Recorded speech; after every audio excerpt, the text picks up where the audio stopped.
Mesdames et messieurs, bonsoir. Bienvenue au magazine économique, chaque dimanche 3h sur Radio Métropole et sur Télémétropole, le rendez-vous économique le dimanche soir à 7h. Nous sommes toujours à l'heure des grands rendez-vous économiques du début d'année, l'année 2015. Comme vous le rappelez, le 1er janvier, on avait reçu la ministre de l'économie et des finances. Le 2 janvier, au rendez-vous, bien sûr, de l'Est de la Tour, nous avons eu le gouverneur de la Banque centrale, ensuite le représentant du Fonds monétaire international. Aujourd'hui, nous avons l'opportunité d'écouter le secteur des affaires haïtiennes avec l'économiste bien connu Pierre-Marie Boisson. Nous allons prendre la pause, on se retourne dans quelques instants pour le dialogue avec M. Boisson. Mais nouveau billet d'Igout Banque centrale pral mette de yo, li pas remplacer ancien. Tous les deux qui servi pour toute transaction. Même gens ak billet d'Igout doit servir, nouveau billet a gen portrait lieutenant Sanit Belair ak Fokap Rouge. On nous garder ensemble. Ou ka lil dans langue français ou créole. Si vous passez mon tout, ou sentil en bas doué tout. Fais un coup de jet sous côté droit de billet. Zone ça transparent, ça veut dire les ou gade la donne ou kawe sous l'autre bord. Nouveau billet ça fait avec un papier supérieur qui relève polymère. Li pi fin mais li pi résistant qui donc l'a duré pi longtemps. Banque centrale a travail pour ba nous moyens pi moderne pour mener activité commerce nous.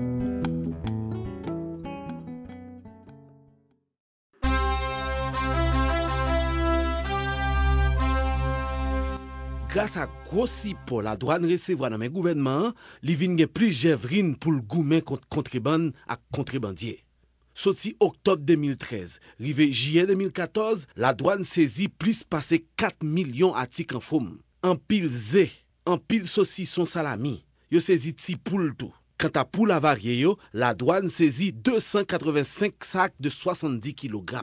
Pour marchandises contrebandes ak moyens contrebandiers utilisés, la douane saisit 198 camions remplis avec marchandises. Te gen 61 camions qui te saisis pour exercice 2012-2013 là. Mais pour octobre 2013 à juillet 2014, la douane a saisi plus passé 137 camions. Tout camion ça yo la douane saisit yo entreposé kounya dans poste contrôle ak bureau douane yo. La douane fait 40 arrestations pour trafic marchandises à contrebande. 16 cas pour exercice 2012-2013 là. Pourtant, de octobre 2013 à juillet 2014, la douane a arrêté 24 personnes. La douane saisit tout en pile munitions exam dans main contrebandier qui t'a essayé faire rentrer dans le pays d'Haïti pour venir mettre sécurité peuple en danger. Pour le remplir mission, pour le protéger intérêt peuple là. La douane ak tout l'autre partenaire liyo, national tant international, a travail chaque jour bon Dieu mette, la journée ou la nuit, pour y a réfléchi comment pour y barrer route trafiquant ak contrebandier.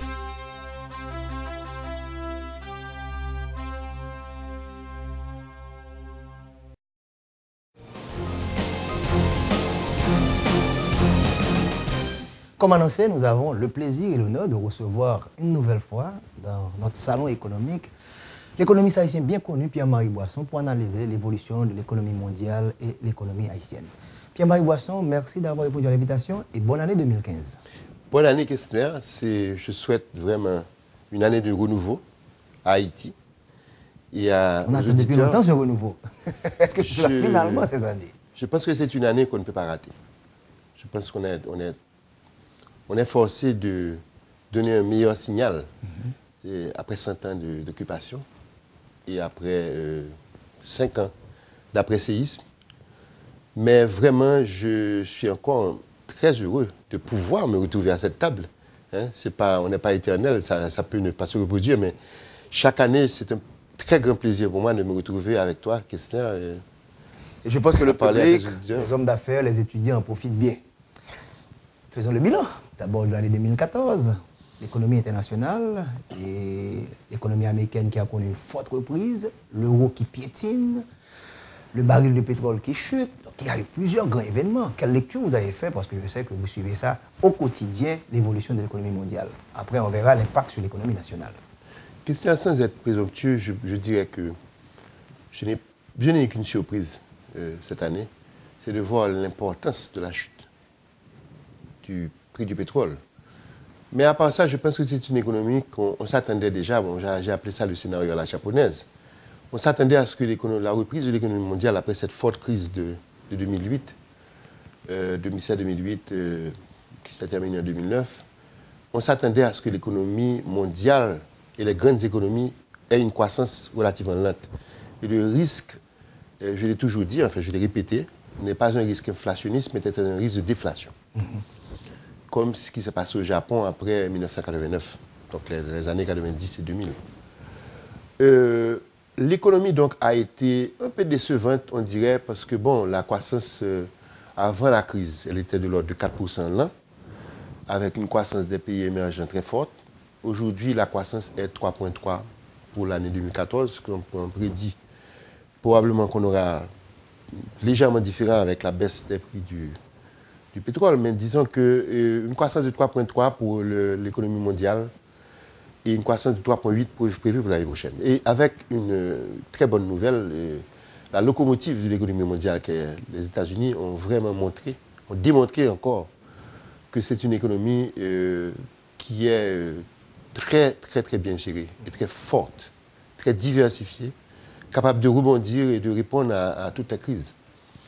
Ceci étant dit, et je dirais moi-même, regardons un petit peu l'histoire. La dernière fois qu'on a eu une crise de l'ampleur de cette crise-là, c'était dans les années 30. 29-33 était la Grande Dépression. Ça, on l'a appelé la Grande Récession. On dit que c'est la plus forte crise, la plus grosse crise économique depuis la Grande Dépression. Nous sommes 6 ans après cette crise. Nous avons 2008-2014, ça fait 6 ans. On a bientôt 7 ans après la crise. 6 ans après la fin de la Grande Dépression, on a eu la Deuxième Guerre mondiale.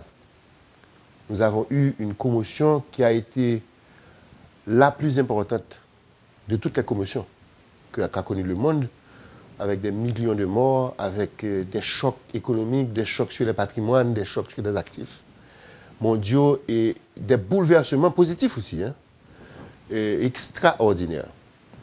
Je peux dire avec grande satisfaction et que c'est une des choses que beaucoup de gens attendaient à l'époque. La grande récession était supposée conduire à des chocs. Il y avait des articles qui avaient été écrits dessus. 6 ans après, je ne pense pas. Je pense que nous avons des guerres. Nous avons des guerres.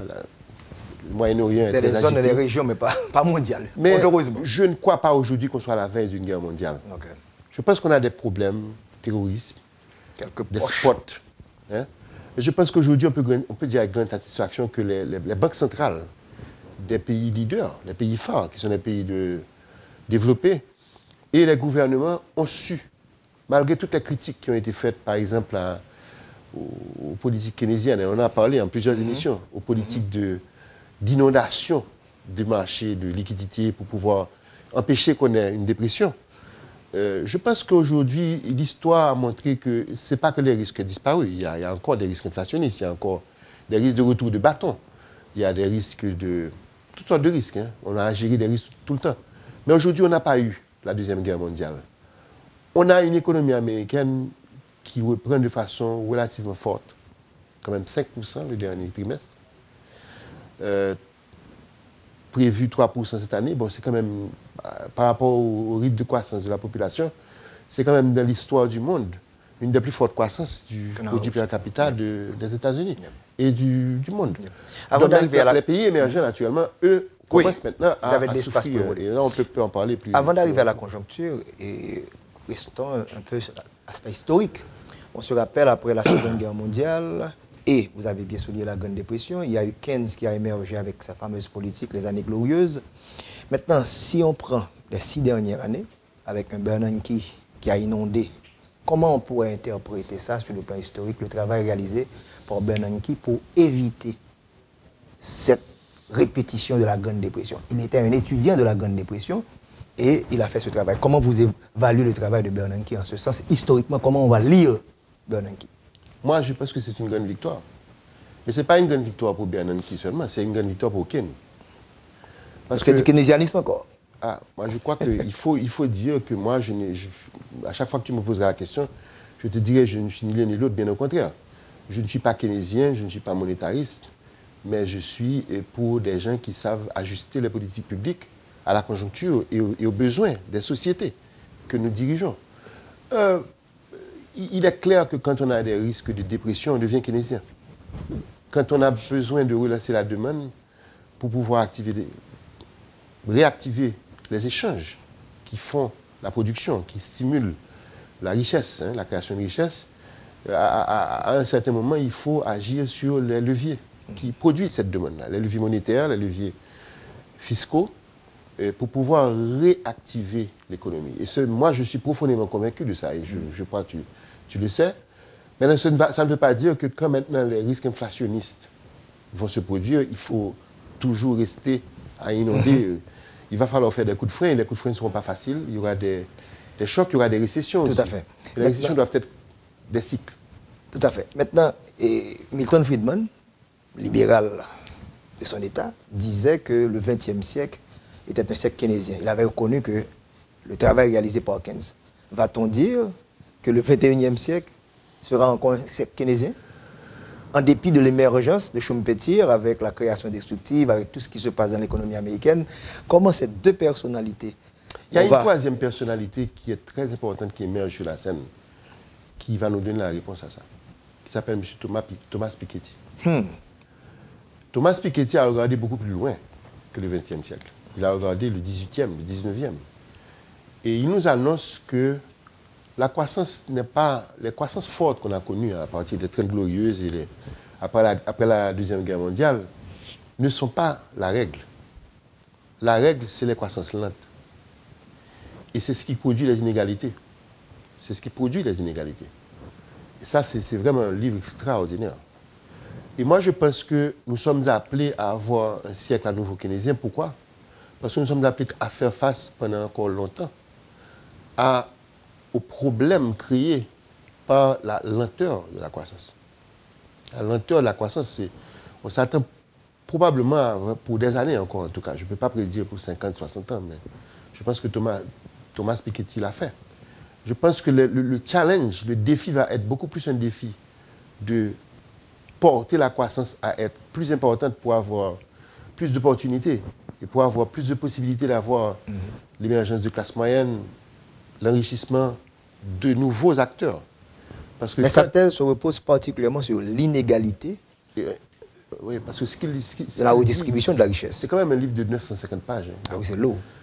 Et je ne peux pas vraiment résumer une thèse en 2 mots. Mais je dirais que le point central du livre de Thomas Piketty, c'est de vous dire, en réalité, quand une croissance est lente, dans tous les pays du monde, mais particulièrement les pays développés, automatiquement, le poids des patrimoines hérités et des patrimoines déjà construits, déjà acquis, devient plus important parce que le retour sur investissement est plus important que la croissance.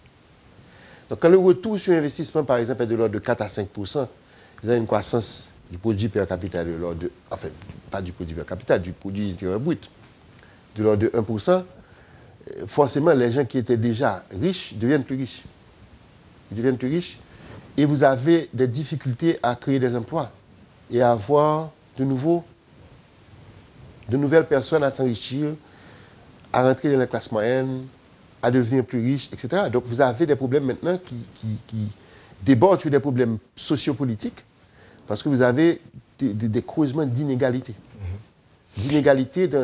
Et aujourd'hui, si vous regardez la croissance américaine, avec tout ce que je peux dire de bien des États-Unis, mais il y a par exemple Stiglitz. Joseph. Stiglitz, qui est un autre géant, prix Nobel, vous enseigne que les 30 dernières années, l'essentiel des fruits de la croissance a été concentré au top des 1% de la société américaine. Et on a multiplié par, je ne sais pas moi, 5 ou 6, le nombre de milliardaires faisant la liste de Forbes Magazine. Donc, ça a créé une dynamique politique aux États-Unis qui favorise les démocrates. Mais comment interpréter la thèse de Piketty, qui parle de patrimoine, d'héritage, avec l'émergence des nouveaux milliardaires américains, puisque vous en parlez, de Bill Gates, 81 milliards, vous allez, Steve Jobs est mort, bien sûr, mais vous allez voir Zuckerberg, 31 milliards, vous allez avoir Michael Dell, ces nouveaux milliardaires qui n'ont pas hérité. Non, absolument. Il y a une nouvelle donne qu'il ne faut pas nier. Il y a une nouvelle donne positive. C'est qu'il y a eu une classe de salariés et de gens qui n'étaient pas riches, ou des innovateurs, des gens comme Steve Jobs, qui ont découvert, qui ont fait des découvertes, qui ont été des innovateurs et qui sont devenus très riches. Il y a également des managers qui gèrent des grosses entreprises, qui sont des employés, qui sont devenus multimillionnaires, pour ne pas dire milliardaires. Les stock options, ça fait une différence. Mais le problème, c'est que ces gens ne sont pas très nombreux, malgré tout. Et quand ils arrivent, il y a une chose qui est extraordinaire. Si je prends le cas de Bill Gates, qui était l'homme le plus riche du monde, de temps en temps, il partage avec le Mexicain. Carlos Slim. Mais aujourd'hui, la croissance de la fortune de Bill Gates se fait sans lui. Ah ouais. C'est-à-dire que Bill Gates est un monsieur qui passe son temps à faire du philanthrope, à être un philanthrope. Mais la croissance de sa fortune est aussi rapide, sinon plus rapide, que quand il travaillait 12 heures, 14 heures par jour. Actionnaire minoritaire aujourd'hui à Microsoft. OK? Ça veut dire que le drame, ce n'est pas l'individu qui a été une étoile brusquement, qui s'est révélé au monde, etc., et qui a pu devenir très riche. Le problème, c'est qu'après, il devient maintenant un rentier. Il devient quelqu'un qui bénéficie d'une situation qui est mathématique. Le taux de retour sur investissement est plus important que la croissance. Et la croissance américaine ralentit. La croissance de la population ralentit aussi. Maintenant, les Américains sont encore supérieurs aux autres en comprenant l'importance de l'immigration. Parce que les Américains sont les meilleurs à corriger les problèmes de la faible croissance de la population en acceptant plus d'immigrants chez eux. Ça, c'est très important. Parce que c'est ce que la migration fait une différence. La migration fait une différence dans la jeunesse de la population. Parce que les populations pauvres qui immigrent font plus d'enfants, ont un taux de natalité plus élevé et ont tendance à être productifs. Donc, quand elles immigrent, il faut savoir corriger le vieillissement de la population avec l'immigration, ce que n'a pas fait le Japon. Aujourd'hui, l'une des choses que le Japon doit faire comme réforme, c'est aujourd'hui de réformer son marché du travail, d'accepter plus d'immigrants, de donner l'accès au marché du travail aux femmes, pour pouvoir rajeunir, pour pouvoir avoir une meilleure force de travail. Voyez? Donc, ce que moi je veux dire, c'est que vous avez une situation ponctuelle qui crée un riche, mais il ne faut pas confondre avec la lame de fond. La lame de fond d'une économie lente, c'est l'enrichissement des gens qui sont déjà là et le manque d'opportunités pour ceux qui ne sont pas encore là. Donc la démographie joue un rôle important dans le développement économique. Nous recevons Pierre-Marie Boisson, nous sommes à l'heure des grands rendez-vous économiques en début d'année 2015. Nous prenons la pause, on se retrouve d'ici quelques instants pour la deuxième partie de l'émission. Mais nouveau billet dit Good Banque Centrale pour calmer TBO, il pas remplacer ancien. Tous les dés qui servi pour toute transaction. Même gens avec billet dit Good Wap Servia, nouveau billet a gen portrait lieutenant Sanit Belair avec Fort Cap Rouge. On nous garder ensemble. Ou ka lire dans langue française ou créole. Si vous passez mon tout, wap sentil en bas doué tout. Fais un coup de jet sous côté droit de billet. Zone ça transparent, ça veut dire les ou gade la donne ou kawe sous l'autre bord. Nouveau billet ça fait avec un papier supérieur qui relève polymère. Li pi fin mais li pi résistant qui donc l'a duré pi longtemps. Banque centrale a travail pour ba nous moyens pi moderne pour mener activité commerce nous.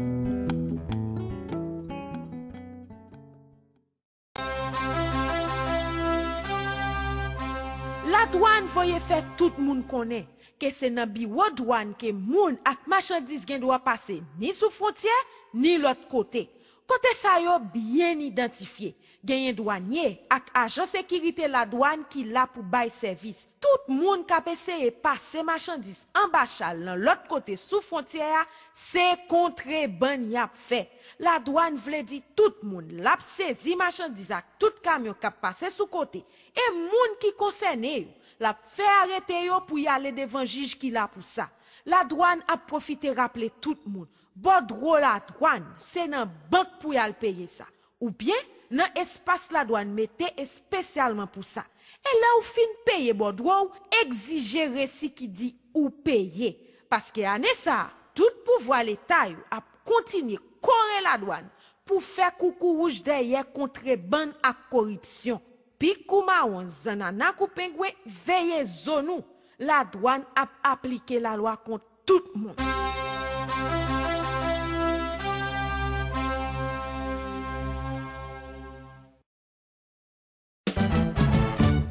Li campé à côté, la défense intérêt, la fait affaire marché, toujours Jean ou tablé, ou toujours faire confiance, passer le bas ou performance, ou satisfait sans mot, l'offre c'est client Sogé Bank, Sogé Bank, toujours bas côté mes amis, Sogé Bank, toujours bas côté, Sogé Bank, toujours bas côté mes amis, Sogé Bank, toujours bas côté, Sogé Bank.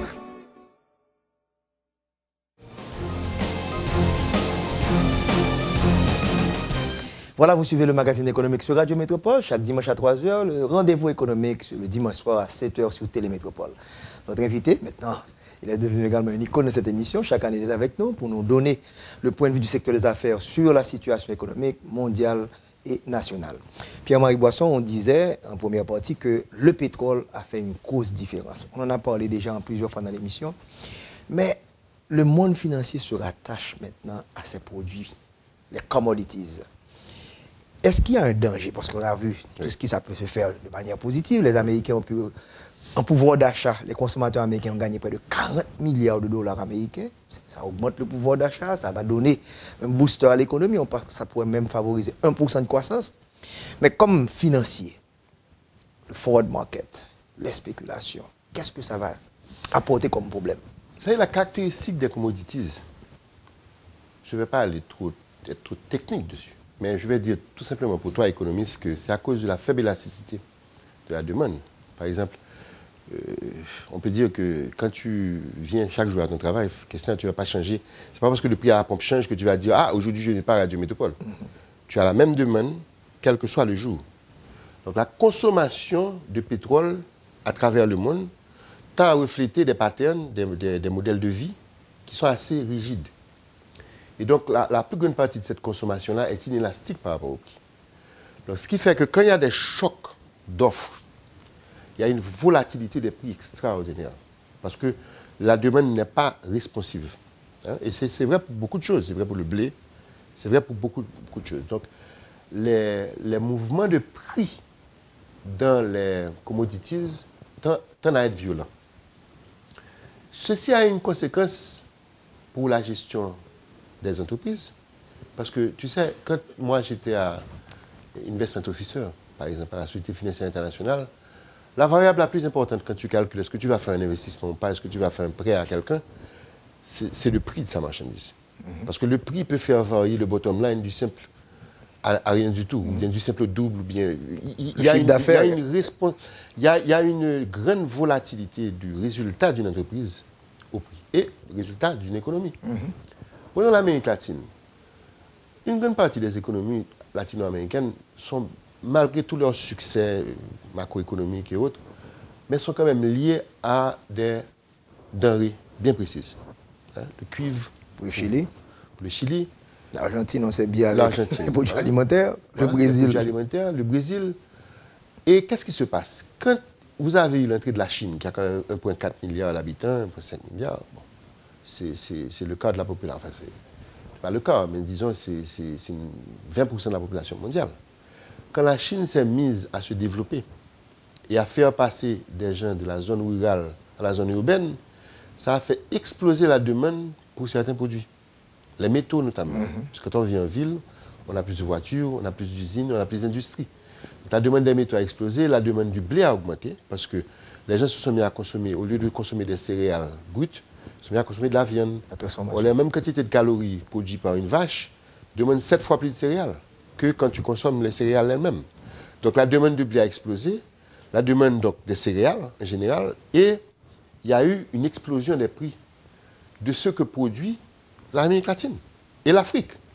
Donc toutes ces économies-là qui se sont mises à croître de façon assez spectaculaire au cours des dernières années, avec la croissance de la Chine, maintenant que la Chine ralentit, et la Chine devait ralentir. Quand tu crois, à un certain moment, le taux de croissance va se tasser, pour des raisons que nous connaissons bien en économie. Donc aujourd'hui, le Brésil est pratiquement à l'arrêt. Le Brésil ne croit pas. L'Argentine est en récession. Le Venezuela, bon, c'est la catastrophe. On ne peut pas qualifier, c'est la catastrophe.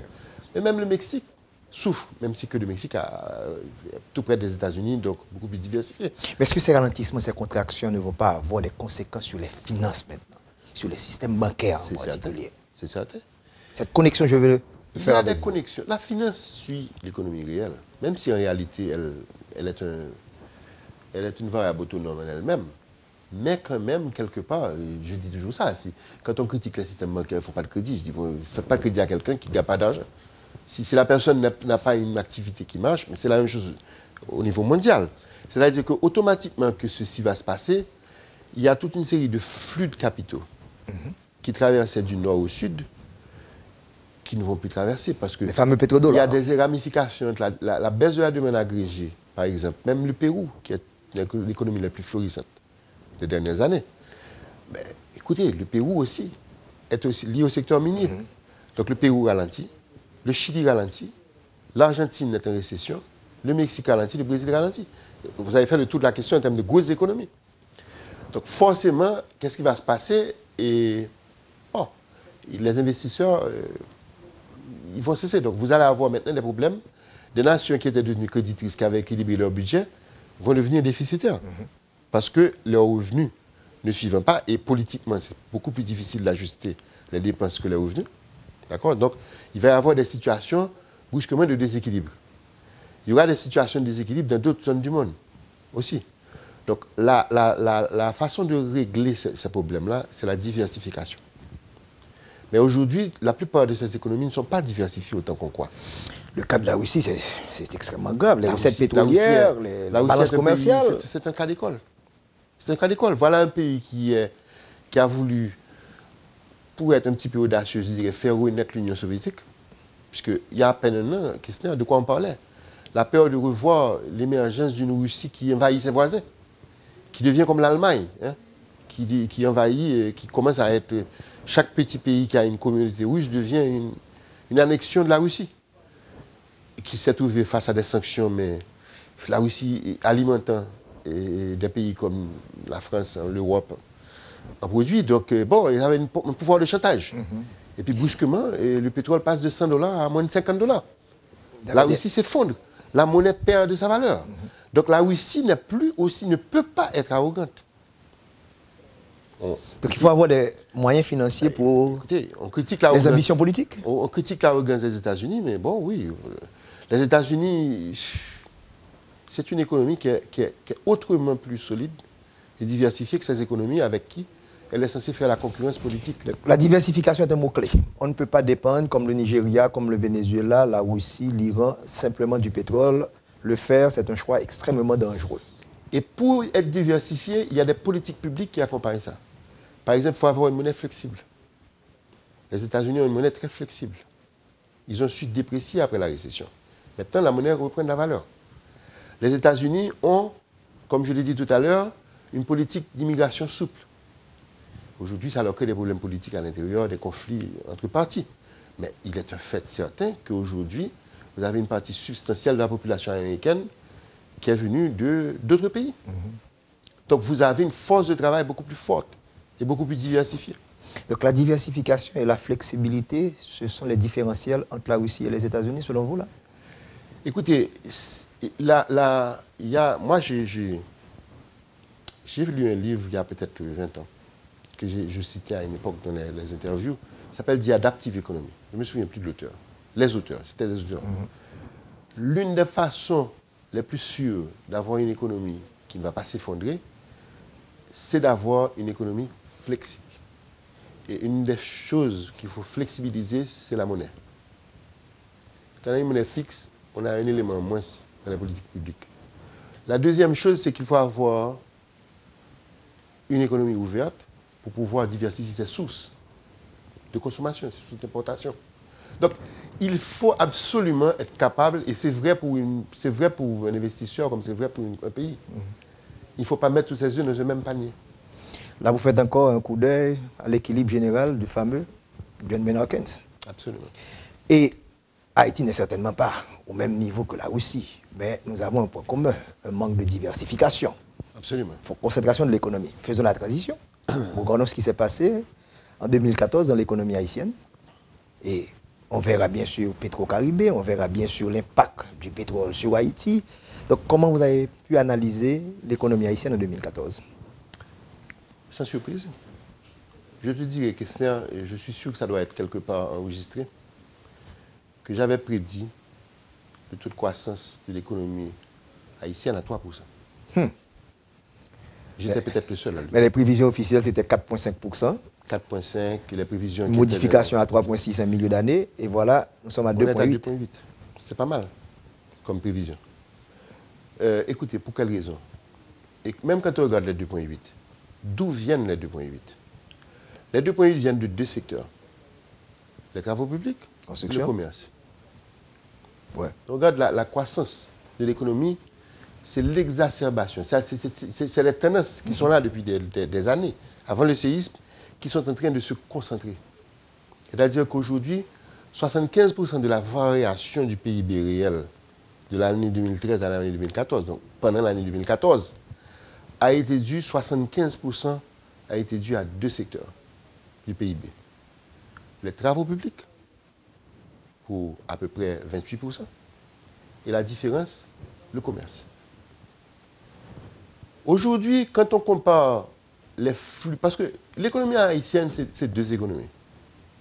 Il y a une économie fermée, rurale, qui est en train de dépérir. Économie, agriculture, subsistance, ça ne va jamais... On peut avoir une année brillante comme l'année dernière. Bon, mais si on regarde 5 ans en arrière, l'agriculture n'a pas fait un pas. C'est-à-dire que c'est zéro. Hein? La somme des croissances et des décroissances entraîne une agriculture. Donc, ça entraîne la migration. Cette migration doit être absorbée par d'autres secteurs. Et d'ailleurs, même la modernisation de l'agriculture va entraîner une mécanisation et va entraîner une diminution du besoin humain. Donc, va entraîner également la migration. Cette migration doit être absorbée par l'industrie. Mais ça fait 2 ans que le secteur manufacturier haïtien a une croissance de 2,2% par année. Si là, une croissance de 2,2% par année, c'est à peu près zéro, parce que la population croît 2,2% par année. Donc aujourd'hui, notre économie croît à partir de l'économie urbaine. Une économie urbaine qui n'est pas soutenue par une industrie, qui est soutenue par les capitaux de transfert. Alors c'est quoi les transferts? On regarde Haïti 5 ans en arrière. On regarde 2009-2014. En 2009, Haïti recevait 2,8 milliards de dollars américains de devises venant de l'extérieur. Aujourd'hui, on reçoit à peu près 5 milliards. Quand on corrige des fuites de capitaux, le produit net... Quelles sont les composantes? Eh bien, justement, les composantes sont de l'ordre de 3. Il y a 3 sources de devises. Il y a 3 sources de devises en Haïti. Il y a les exportations. C'est à peu près 1 milliard. Exportation de biens. Quand on ajoute les services, ça fait 1,5 milliard. Bon, on dirait un bon tiers, pas vrai? Il y a 2 milliards bruts de transferts. Quand on retire les 250 qui retournent dans l'autre direction, les transferts vers l'extérieur, et bon, ça fait 1,8, à peu près 1,7, 1,8 milliards. Mais je dirais que dans le panier, à peu près 2 milliards viennent de la diaspora. Et la diaspora est autre transfert, hein, parce qu'il y a des transferts qui ne sont pas de la diaspora. Bon, ça, on peut en parler.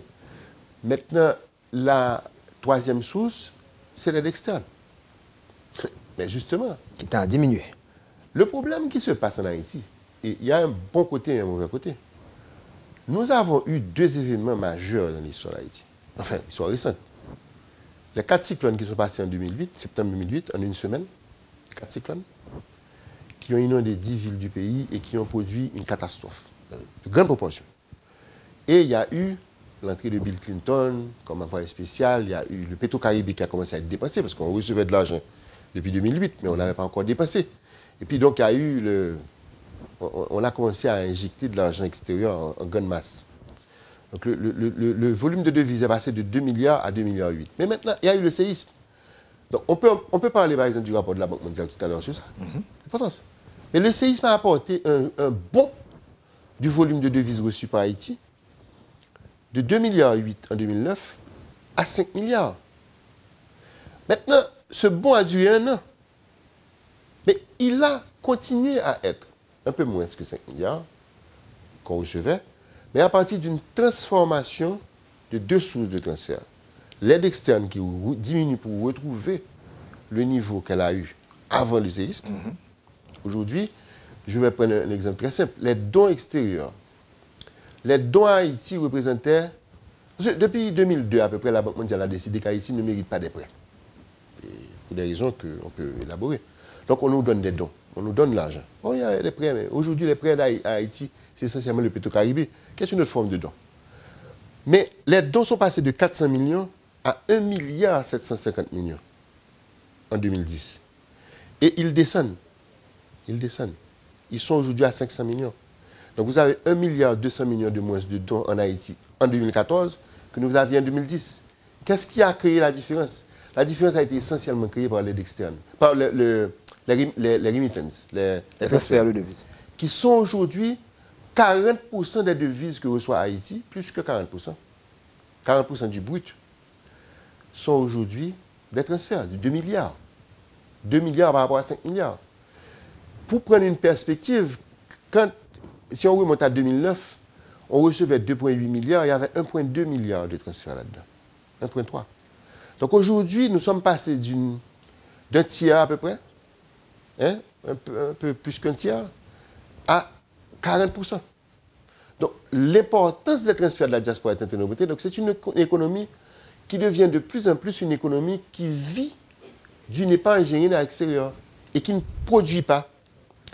Donc forcément, le PIB haïtien, c'est quoi? Dans la ville qui croît, c'est les retombées de ces transferts de la diaspora. Nous allons prendre une pause, mais ce sujet est d'importance parce que vous analysez de manière structurelle l'économie haïtienne. Ce n'est pas quelque chose conjoncturel, c'est quelque chose que vous avez observé pendant des années. Donc dans la troisième partie, on va voir est-ce que la situation de pauvreté qui s'enlise, est-ce que ce n'est pas vraiment un changement nécessaire de cette économie. On prend la pause, on se retrouve dans quelques instants. Mais nouveau billet d'Igout Banque Centrale pral mette deyo, li pas remplacer ancien. Tous les dés qu'a servi pour toute transaction. Même Jean ak billet d'Igout doit servir, nouveau billet a, gen portrait lieutenant Sanit Belair ak Fok Rouge. On nous garder ensemble. Ou ka lil dans langue français, kou créole. Si vous passez mon tout, wap sentil en bas doué tout. Fais un coup de jet sous côté droit de billet a. Zone ça transparent, ça veut dire, les ou gade la donne, ou kawe sous l'autre bord. Nouveau billet ça fait avec un papier supérieur qui relève polymère. Li pi fin, mais li pi résistant, qui donc l'a duré pi longtemps. Banque centrale a travail pour ba nous moyens pi moderne pour mener activité commerce nous.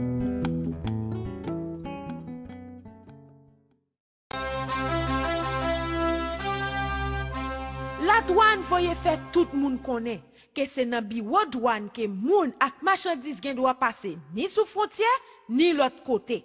Côté ça yo bien identifié. Genyen douanier ak agent sécurité la douane qui là pour bail service. Tout moun ka essayer passer marchandise en bachal dans l'autre côté sous frontière, c'est contrebande y a fait. La douane vle di tout moun l'a saisi marchandise ak tout camion ka passer sous côté.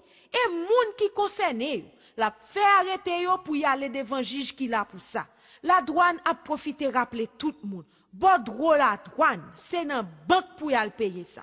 Ou bien, dans espace la douane mettez spécialement pour ça.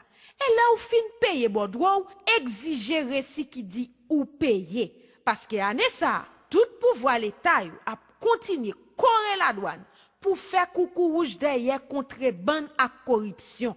Pi koumaon zanana kou pengwe veille zonou.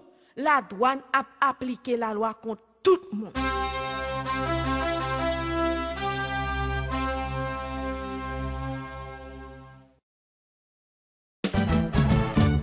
Li campé à côté, la défense intérêt, la fait affaire au marché, toujours Jean ou tablé, ou toujours faire confiance, passer le bas performance, ou satisfait sans mode, lorsque client Sogé Bank, toujours bas côté mes amis, Sogé Bank, toujours bas côté, Sogé Bank, toujours bas côté mes amis, Sogé Bank, toujours bas côté, Sogé Bank.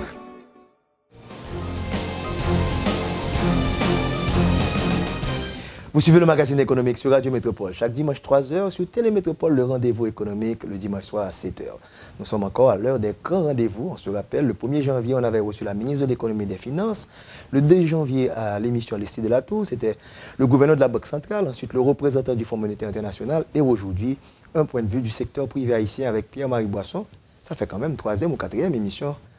Beaucoup plus que ça. Beaucoup plus, non, à savoir, dans les grands rendez-vous. Dans les grands rendez-vous, je n'ai pas compté. Vous avez suivi quand même les traces de l'Estée de la Tour. C'est dommage que j'ai à suivre cette trace parce que j'aurais aimé qu'il soit là. Tout à fait. Maintenant, revenons à l'économie haïtienne parce que trop souvent, on se concentre sur la conjoncture. Mais vous avez, semble-t-il, observé une structuration de l'économie haïtienne basée sur l'extérieur. Est-ce que c'est soutenable?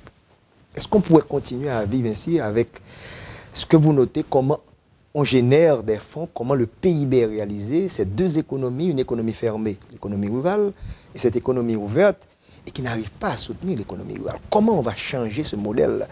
Nous sommes en année électorale. Est-ce que les politiciens ne devraient pas prendre conscience de ces informations que vous donnez là?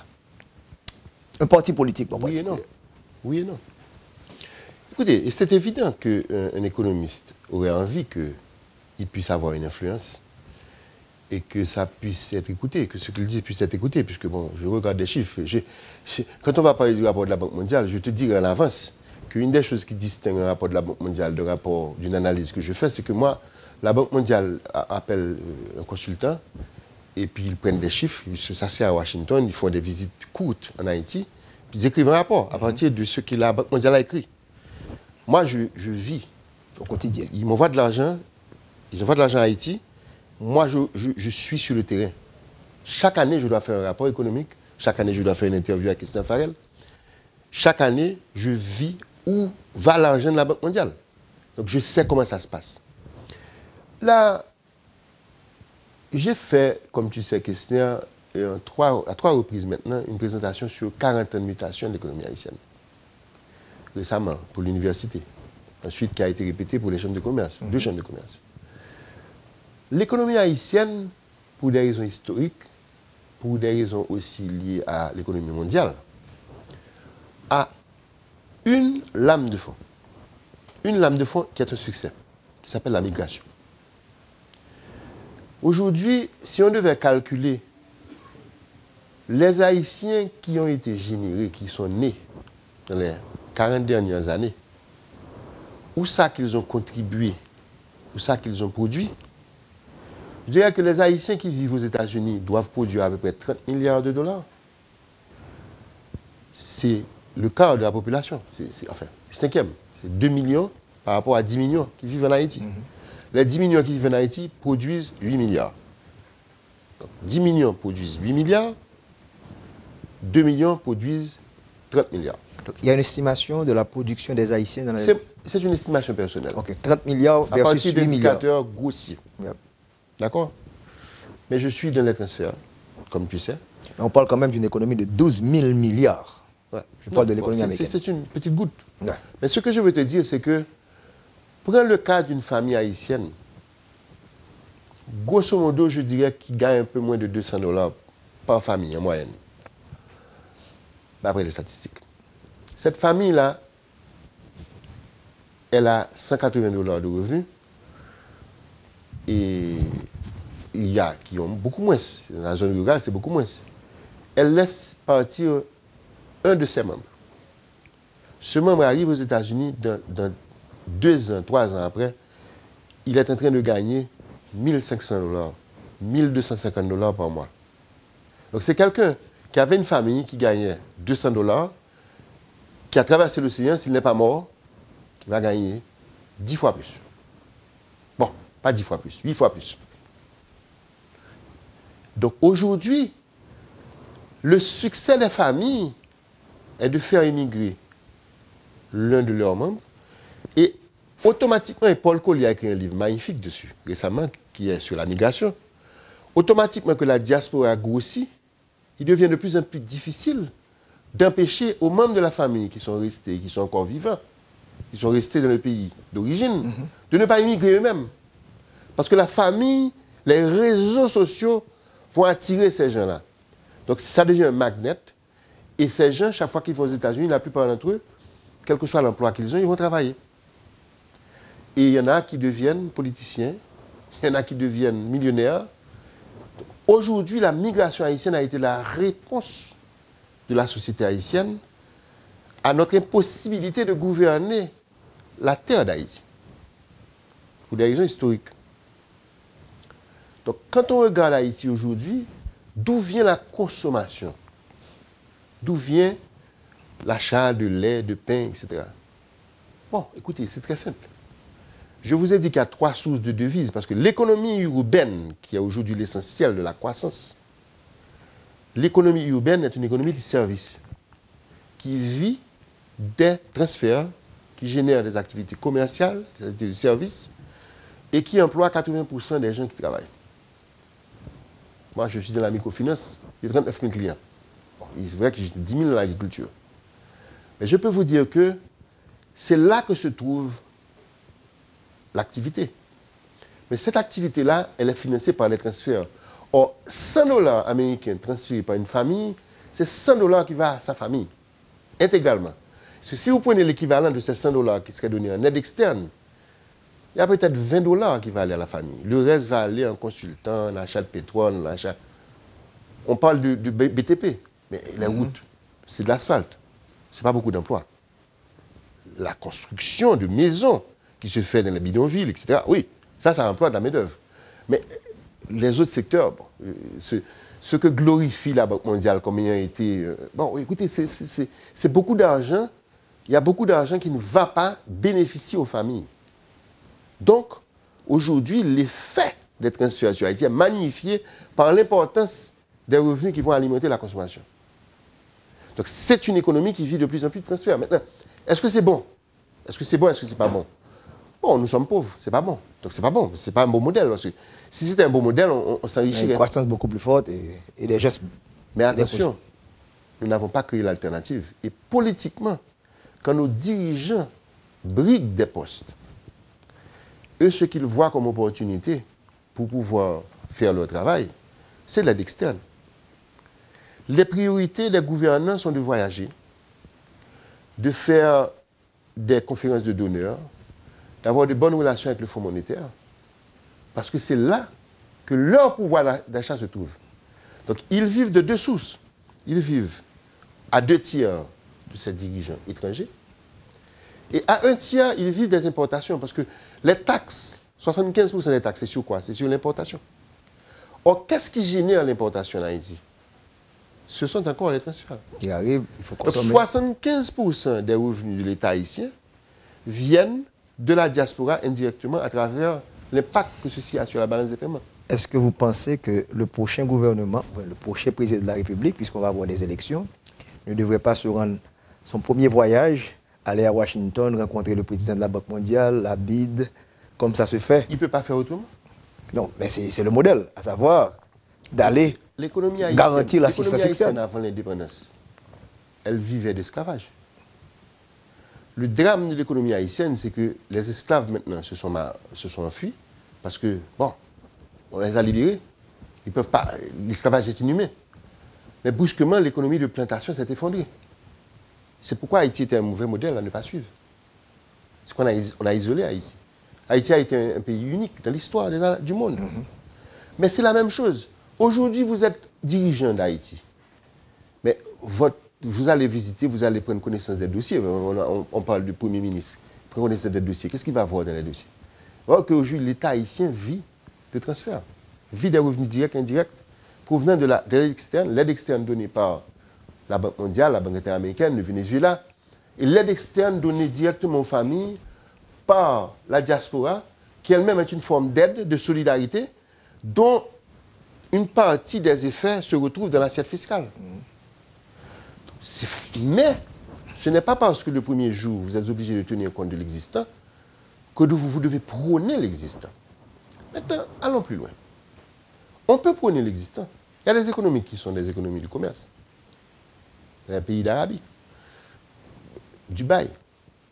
Bon, si on veut faire d'Haïti une économie de commerce et de tourisme, on a des modèles dangereux, risqués. La Caraïbe.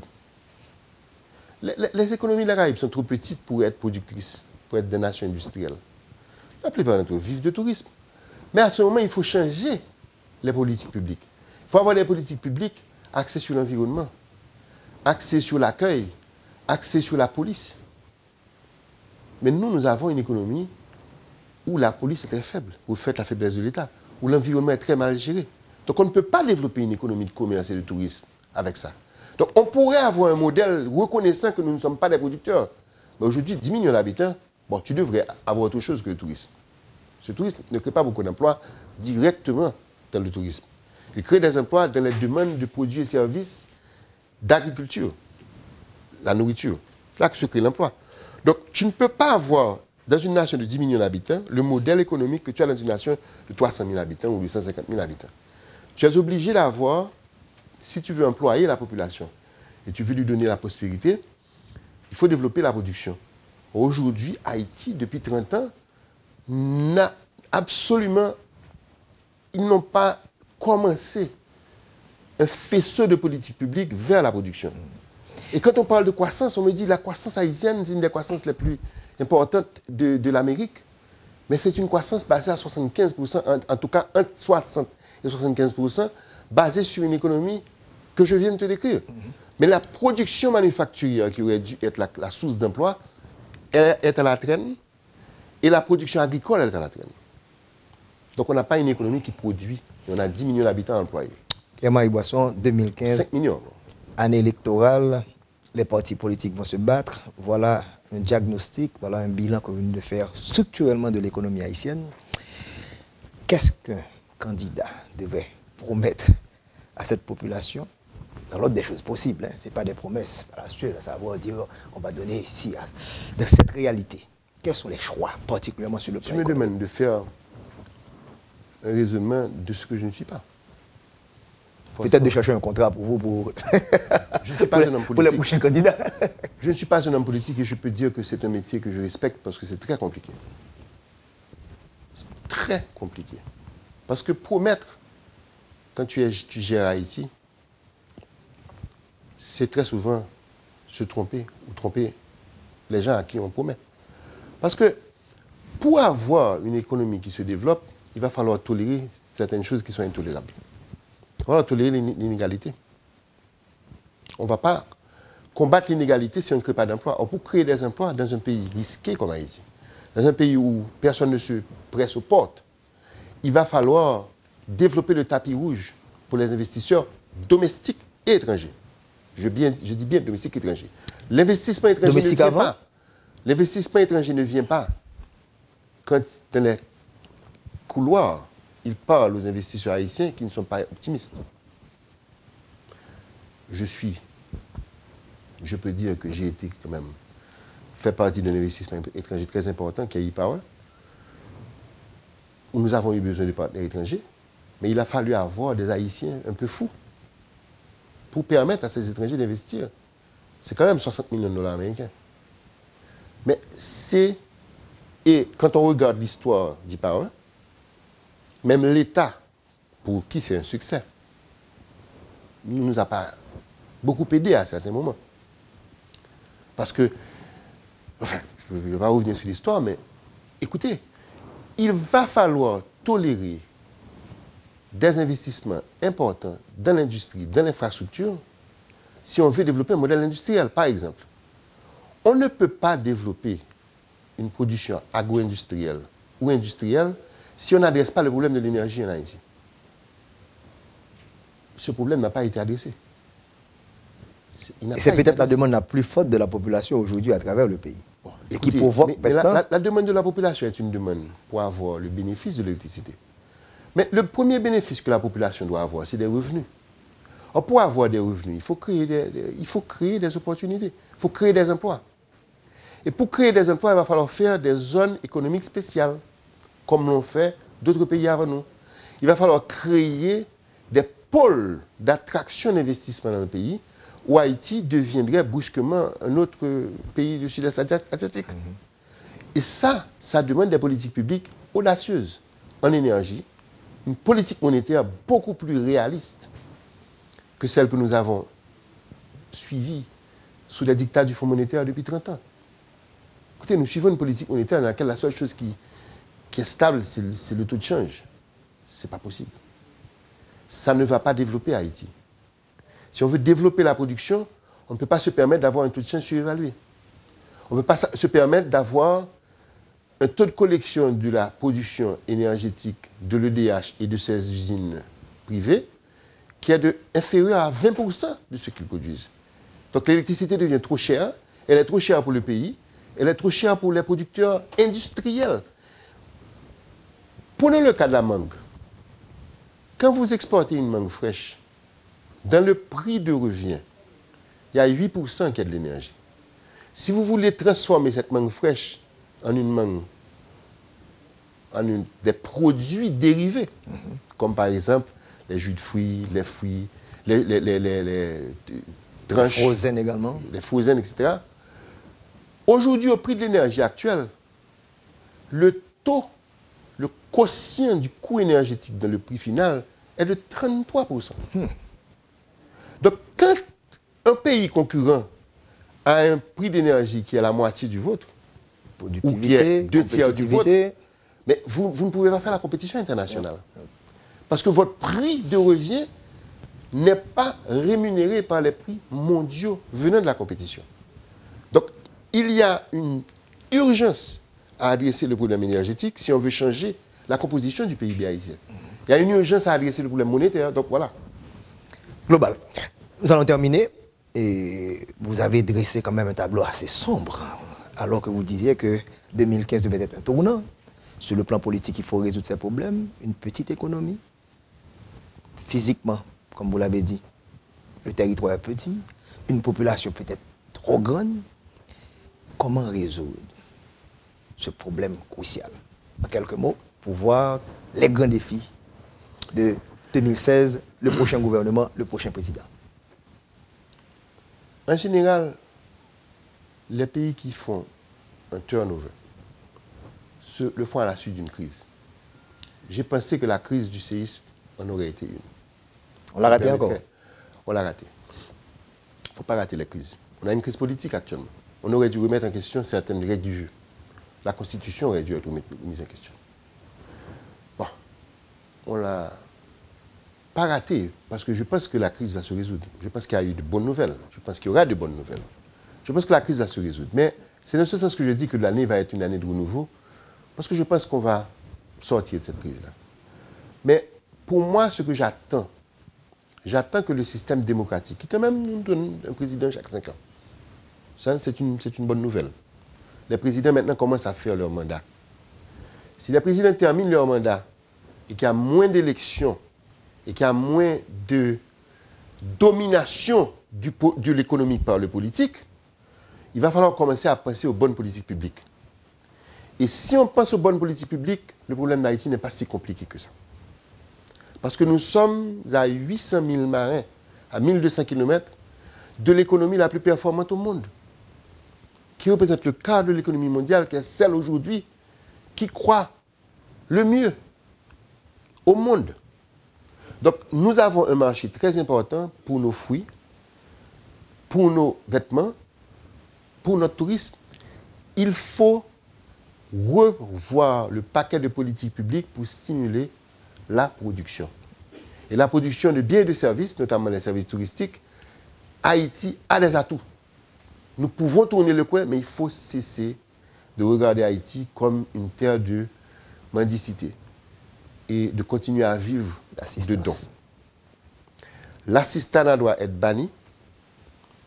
Il faut qu'on se rende compte que Petro-Caribé, ça va disparaître. Ça va être réduit d'abord. Il faut qu'on commence à parler aux investisseurs. Il faut qu'aujourd'hui Haïti devienne une terre d'opportunités réelles. Ce n'est pas seulement d'être ouvert aux affaires, mais d'être attrayant pour les affaires. Parce que moi, le souhait que je fais à l'économie haïtienne et à la société haïtienne, pour l'année 2015, c'est celle qui vient d'après. Merci Pierre-Marie Boisson, un grand plaisir. On espère se retrouver peut-être, on ne sait jamais, en 2016, pour voir si ce qu'on avait prévu pour 2015 et comment a été l'année 2015. Mais une petite prévision, c'est quoi la croissance pour 2015 que vous voyez dans votre boule de cristal? Je pense qu'on sera encore autour de 3%. 3% encore. Insuffisant. Mais je ne peux pas le prédire avec précision parce que c'est une année électorale. Il y a de grandes possibilités d'avoir des dérives qui pourraient faire varier d'autres variables qui pourraient avoir une influence sur la croissance, dont le taux de change. Taux d'inflation? Bon, le taux d'inflation, moi, je le situe. Si on continue les politiques actuelles, entre 6 et 8%. Mais je pense qu'il va falloir, si vraiment on doit imprimer un rythme nouveau à l'économie, probablement qu'on aura une inflation un petit peu plus élevée. Taux de change?